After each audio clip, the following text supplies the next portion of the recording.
in the Bible you will find many characters, many people that they challenge the circumstances. And they shout louded, this is not the end. And you can choose many of them, and of course you will find powerful message from those characters, from those persons from the Bible. But this specific Sunday, I want to use two people from the Bible. One of those that really touched my life is Ruth. If you go to the book of First of King, Second of King, please. Sorry, I'm my second character. The book of Ruth.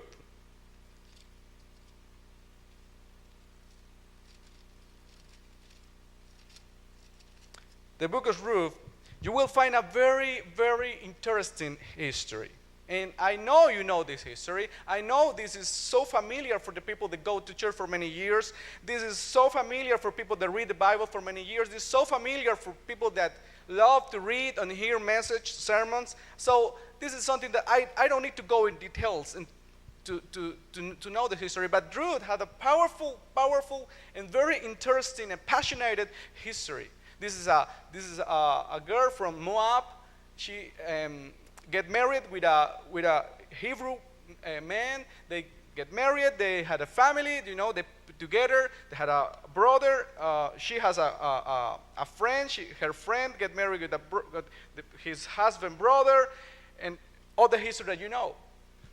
But there is some suddenlies in our life, but we love it. We love when suddenly God heal you. We love when suddenly God provide for you. We love when the suddenlies happen to do well, to do something that you like it, that you love it, that you enjoy it. But there is some suddenlies that we don't like it. There is some suddenlies that we hate it. There is some suddenly that we just are so terrified about it.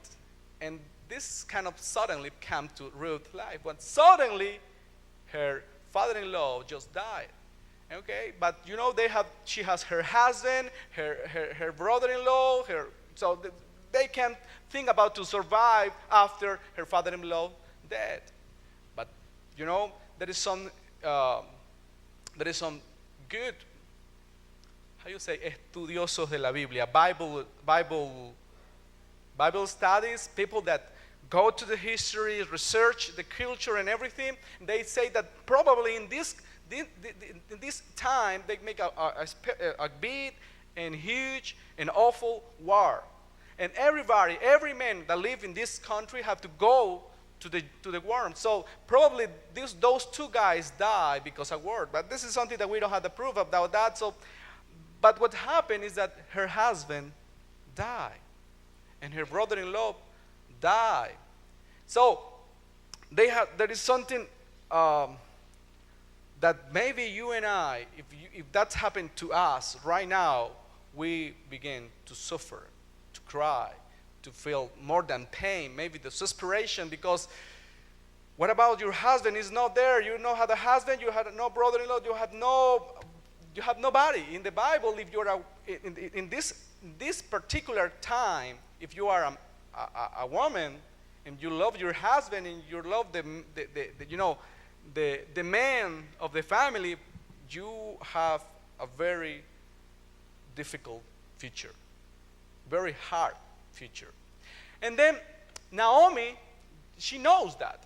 Naomi, her mother-in-law. So because Naomi knows that, she make a decision to accept that final. Was so depressed. Naomi was so depressed. I said, I'm going back home by myself, alone. My life is over. This is it. It's gone. This is the end. So Naomi, she made the decision to receive this future, to receive this final, to accept that this is it. I say that because when she get to Bethlehem, she changed her name. Her name means joy. There's a reason because I put my Tiana, my second girl, her name is Naomi. Because I love Naomi's meaning. It means joy, happiness, a smile. And this is what Tiana is. If you know Tiana a little bit, she's the joy with shoes. because she finds something funny everywhere.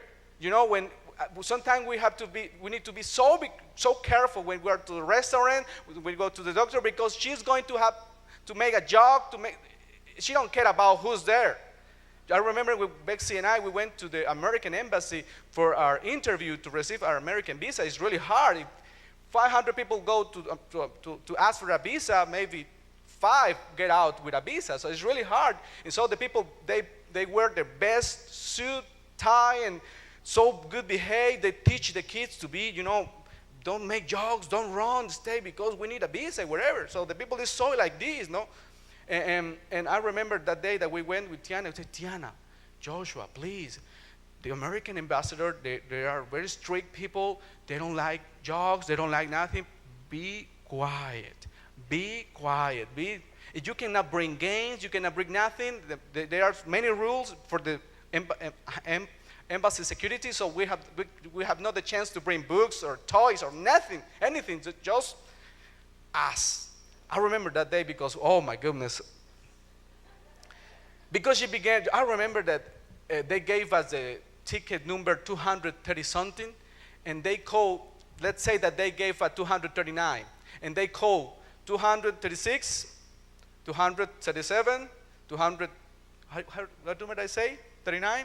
They called 238, 240, and they don't call us.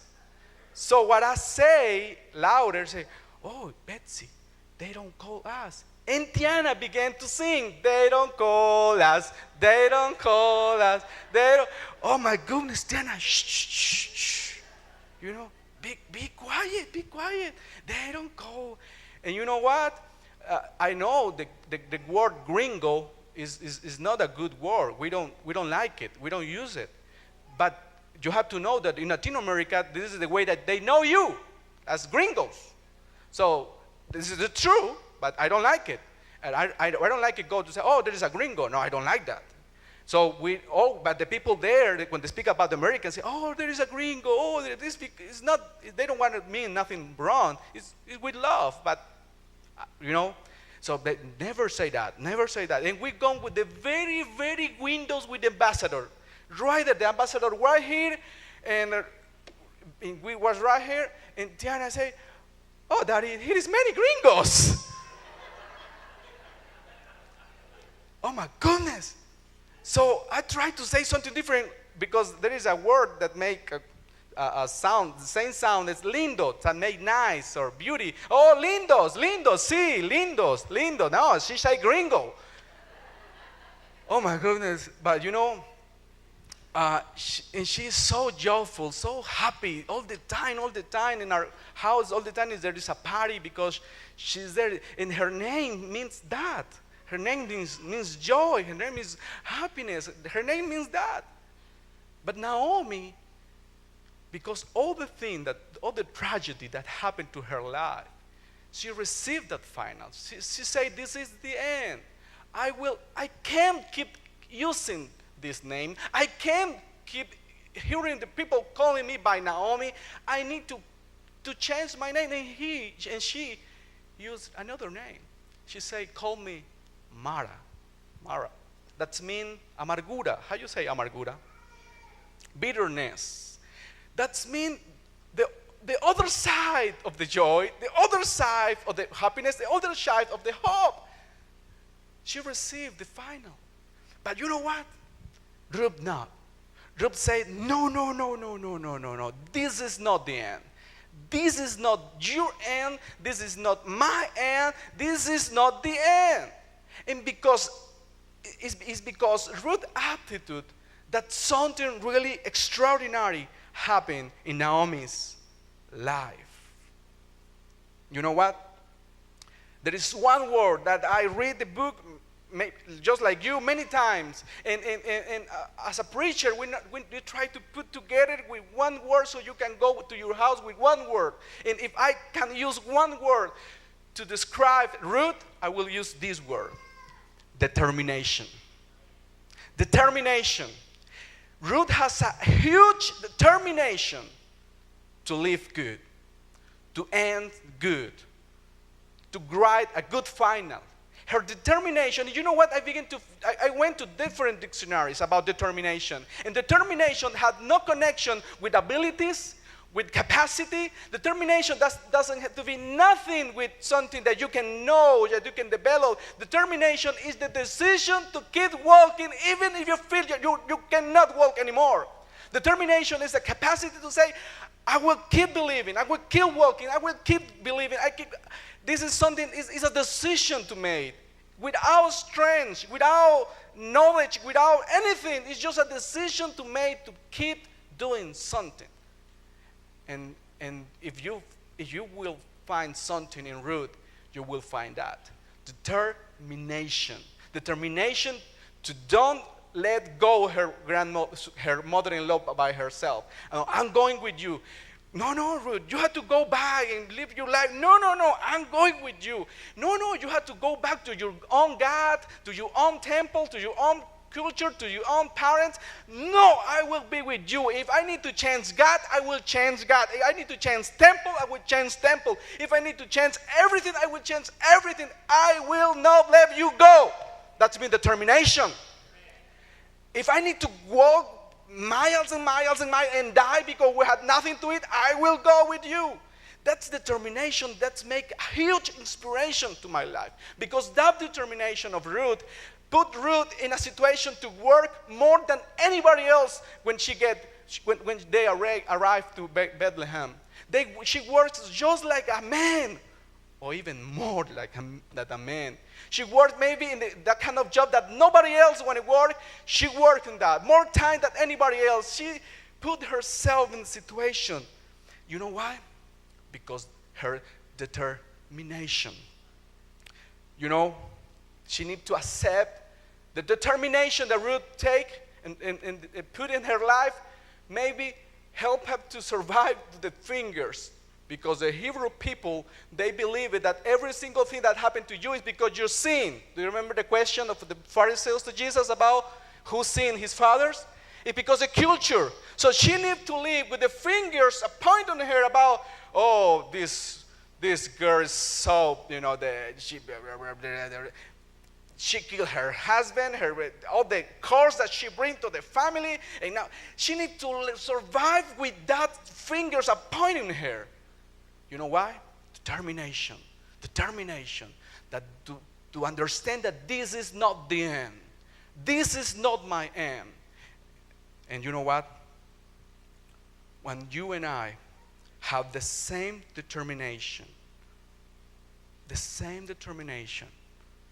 to don't accept the end that we are thinking that we are receiving, maybe there will be fingers pointing to you. Maybe you have to work more than anybody else. Maybe you need to receive opinions that hurt you. But your determination put you to work and to receive what you needed. Your determination means that if you see your relationship with your kids right now, I know this is a word that God put in my heart, but it's not only for you, it's also for me. But you know what? There's somebody here that needs to hear this message today, because there is some relationship with your children that they are broken. And there is some of you say, okay, that's the life. They make their decision, they are living their life, they are making their own stuff. This is it, but it's not it. This is not the end. There is some mother here, there is some father here that make the determination that decide this is not the end for my relationship with my kids. There is not that you need to make a decision to put determination in your marriage. This is not the end for my marriage. This is not the end for my finances. This is not the end for my ministry. Because many mistakes that we made, we think that this is the end for our ministry. This is the end for the gift that God put in my hand. We begin to think, that's fine, I will become just a regular member of the church, and this is it. But this is not it. This is not the end. If I give you a ministry, it's because He wants to use you until the last day of your life. But you need the determination to stand up and keep walking, and keep walking. Determination. Determination doesn't have connection with abilities. Determination doesn't make connection with capacity. Determination have to be with the deeply fire, desire, in your heart to keep walking. To don't receive the end that the circumstances I'm putting in front to you. There is people that because their addiction, they are thinking that this is the addiction that they need to hold forever. But you need some determination to say, this is not the end. I don't believe that God created me, that I can die smoking. I had to die because this. I had to die because of pornography. I had to die because that. I know there is people here that need to make a decision today to don't accept this final. To shout louder, this is not the end for me. This is not the end for my family. This is not the end for my ministry. And Ruth made that determination. She said, this is not my end. If I need to combat my mother-in-law, I will do it. If I need to work more than anybody else, I will work. If I need to support the fingers pointing me, I will support. But you know what? There is something powerful here. Her determination. Look at that. Not only bless her. I'm not telling you the whole story. If you don't read it before, go home and read it. But she received what she needed. Look at that. Finally, she finds somebody, get married, and redeem her. But this is something powerful. If you read with me, Ruth chapter 4, verse 14 and 15.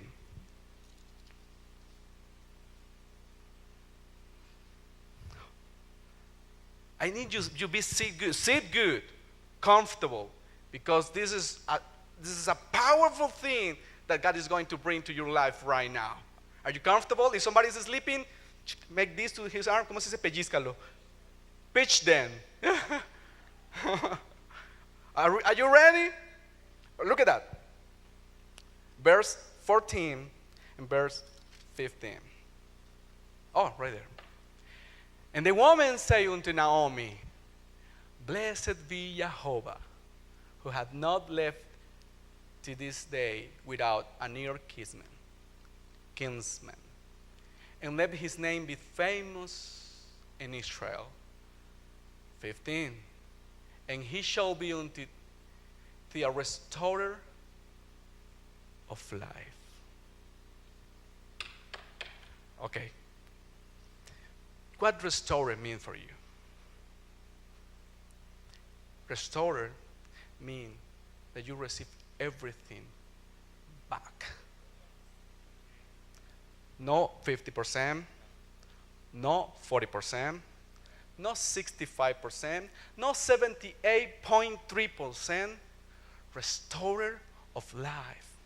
That means when you have the determination to don't accept this end in your life, in your relationship, in your ministry, in your finances, let me tell you something. You will receive everything back from the God's heart. Everything back, because He is a restorer. But He needs people with determination to keep walking. Oh, we need people with determination in this church. We need people with determination in our families. This community need more wives with determination to don't let their marriage go to the trash. We need men that don't let their marriage, their families go to the dump. We need men with determination. We need people with determination.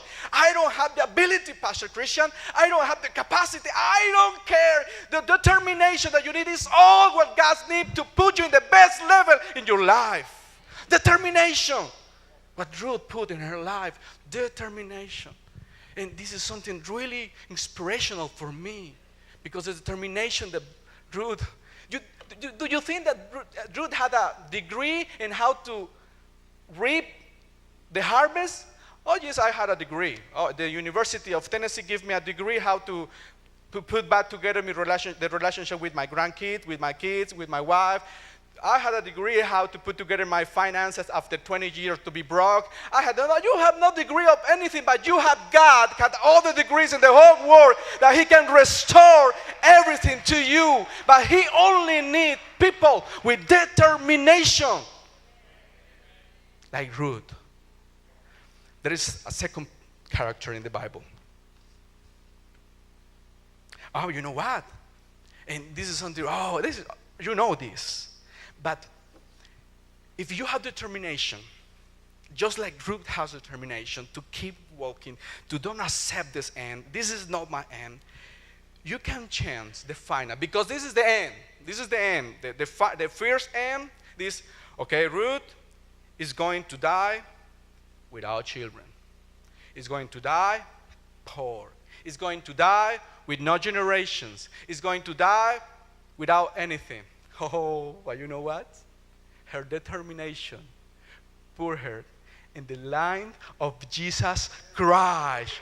Oh my goodness! She is the grandmother of the king, the grandmother of King David, and is the grandmother of Jesus Christ.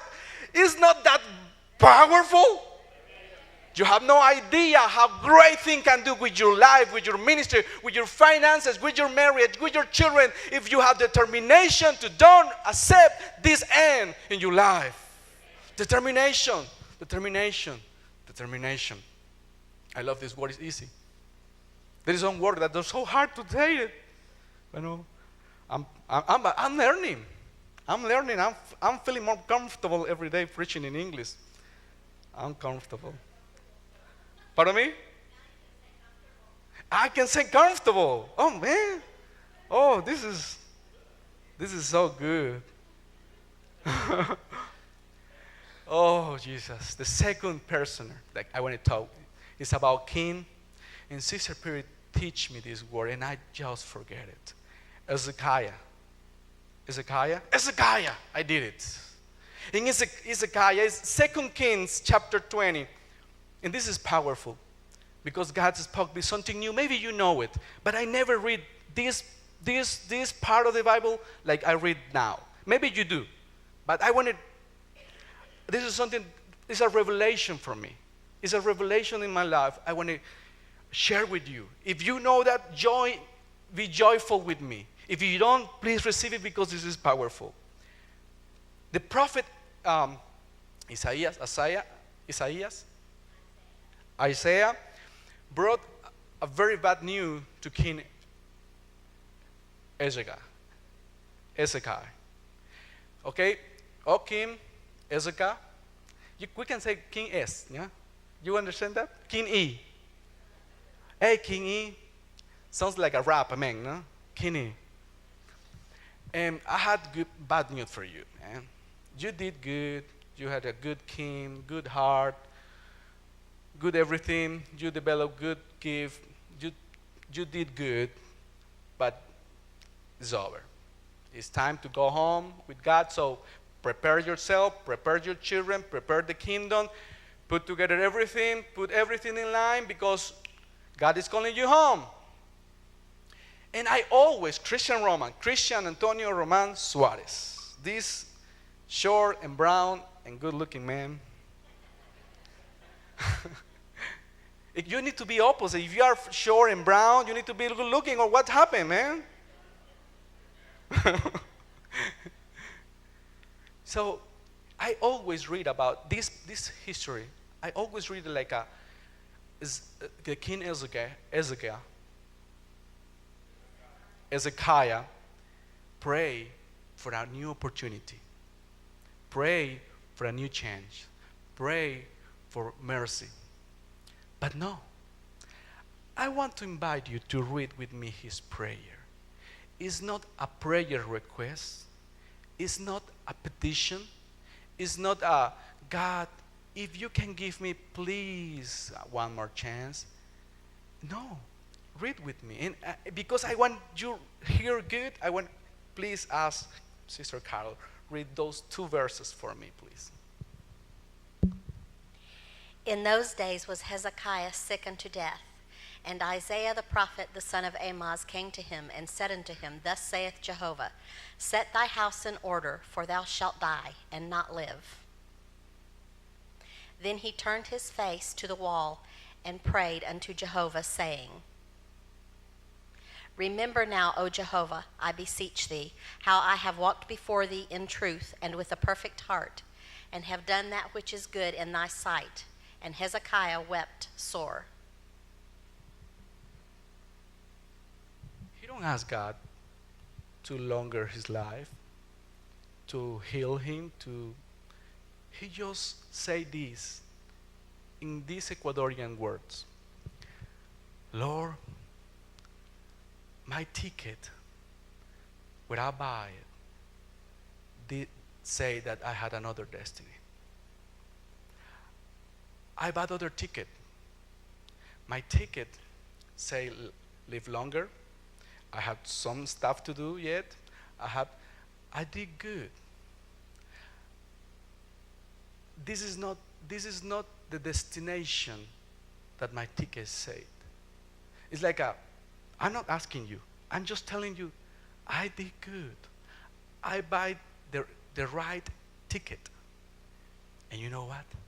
The prophet came later and said, you know what? God changed his mind.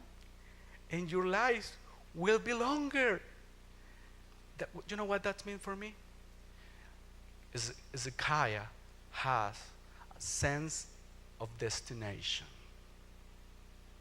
Sense of destinations.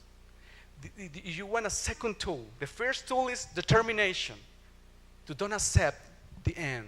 The second one is sense of destination. If you need to see yourself, your relationship with your children, your ministry, your finances, and you see, this is the location that my ticket say? Is this the destination that my heart believe it? This is the destination where I went for my family, for me, for my ministry. Is this the destination? Is that the destination that you put in your heart, God put in your heart, and you had in your heart? Receive it. That's it. Take it. But if you are in a position, if you are in a location when you see yourself that this is not the destination that I want for my kids. This is not the destination that I want for myself, for my health, for my body, for my ministry, for my finances, for my life, for my church. This is not the location that I think, and I brought my ticket. Hey, this is not the end. This is not the end. But the problem with our families right now, we have no idea where we want to go. Where are you going to go after 10 years? Where do you want to go with the relationship with your kids? Where do you want to go with your finances? The problem right now with our communities, with our countries, is that we want money because we want to spend money. So that means that your destination is right here, is right now. But if you want money to serve God, to put in the kingdom, to develop faith and provision to your family, let me tell you something, your location is the biggest one. It's the nicer one. It's the worst one. The sense of destination. And the prophet brought a powerful news to King Hezekiah. God changed his mind. This is not the end for me. And you know what? The last one. I remember to come to Christ, a beautiful family. Beautiful, beautiful, beautiful family. Wealthy. Rich. How many employers do you think that a person needs to have to consider rich in America? How many employers? Let's say 50? Employees? Yes, employees. Employees, not employers. Okay, they was employer. Employees. How many do you think? 50? 100? You're a businessman, Pastor. How many, if somebody considered rich, how many employees do you think that he need to have? 100? Okay, let's say 500. Okay, if you have 500 employees, you have money, man. We need to be friends. I meet this family when they got 800 employees. They had money. A lot. They had a lot of money. And they received Jesus. I preached to them. They came to the church. They began to draw really close to me. They never tie in cash because it was too much, or check. They make, internet transference? Money transfers because it was too much money. That means that I have to not give any more English class for my friend, but I don't have to give any more class of English because the church has enough money to pay me a very good salary. in the church, we began to do a lot of work of ministry. Woo!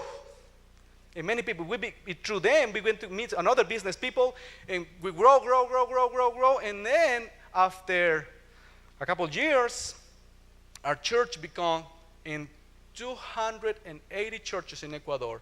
Our church was in number 3 in membership and finances. And we began good tires. And then, suddenly, the government, the socialists, I'm praying for that. I'm praying for America. Because I came from there, where you are going. I don't want to speak about politics, but I come from there. Where the government doesn't like the rich people, when the government take the rich, his money, and just throw away.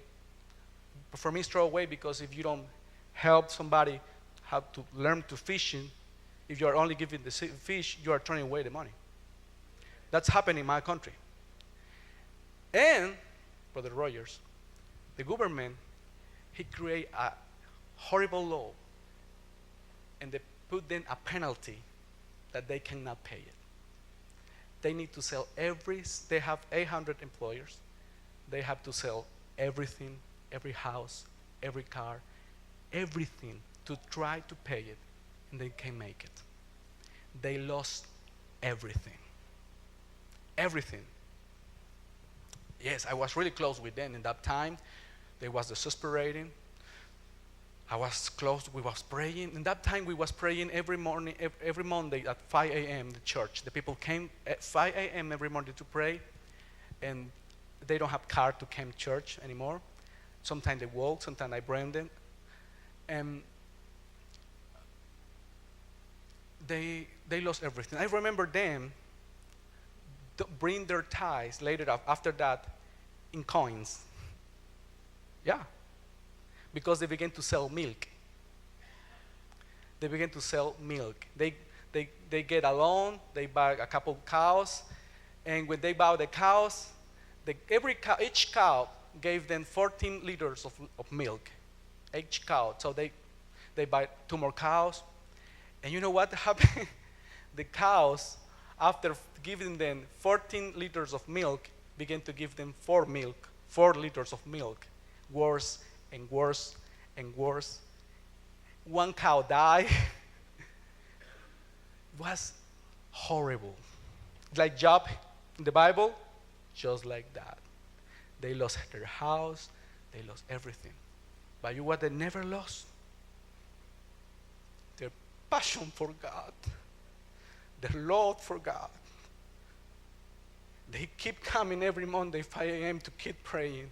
They host me every time that I need to pray. They went with me. They keep helping me in the kids ministry, feeding ministry. They keep me there. They're there. They never let go the hand of God. Nunca se soltaron de la mano de Dios. They never let go of God's hand. Never. They brought their tithes in coins, but they keep there. And you know what? After 3 years, selling milk, selling something, selling this, eating, I remember they was eating this Chinese small soup, 25-cent soups, eating that. They always be on time in church, praising God like the same way that they praised God before. And after 3 years, that happened 3 or 4 years ago, they began to increase.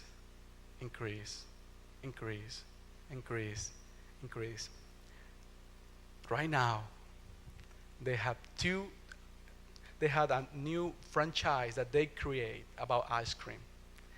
They had 2 store ice cream. They begin to, again, they buy a new car, and they are having vacation in the most beautiful part of the United States, Lenoir City, Tennessee. They are right here.